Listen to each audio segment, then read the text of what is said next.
સાબરકાંઠા જિલ્લાથી મહત્વના સમાચાર આવી રહ્યા છે ત્યારે વાત કરીએ તો મધ્યપ્રદેશમાં દુષ્કર્મની ઘટનાના પગલે સાબરકાંઠા જિલ્લામાં પડઘા પડ્યા છે. સાબરકાંઠા જિલ્લા નાઈ સમાજ દ્વારા આવેદનપત્ર આપવામાં આવ્યું છે. 8 વર્ષની બાળકી પર દુષ્કર્મ મામલે આવેદનપત્ર આપવામાં આવ્યું. 24 કલાકમાં આરોપીને ઝડપી લેવા પણ રજૂઆત કરવામાં આવી છે. આરોપીને ફાંસીની સજા આપવામાં આવે તેવી પણ માંગ કરવામાં આવી છે. સાબરકાંઠા જિલ્લા કલેક્ટર કચેરીએ આવેદનપત્ર આપ્યું છે ત્યારે મધ્યપ્રદેશમાં દુષ્કર્મની ઘટના સાબરકાંઠા જિલ્લામાં પડઘા પડ્યા છે. સાબરકાંઠા જિલ્લા નાઈ સમાજ દ્વારા આવેદનપત્ર અપાયું છે.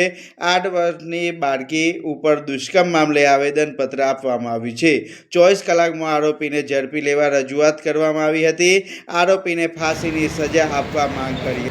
મિત્રો, મધ્યપ્રદેશના રણજીતપુરા ગામે 8 વર્ષની દીકરી હિન્દુ સમાજના સૈન સમાજની નરાધમોએ રેપ કરી અને એની હત્યા કરી નાખી છે. આ અધમ કૃત્ય બદલ સાબરકાંઠા વાળાન ભાટિયા સૈન સમાજ રોડ ઉપર ઉતરી આવીને કલેક્ટરશ્રીને આજે આવેદનપત્ર આપીએ છીએ.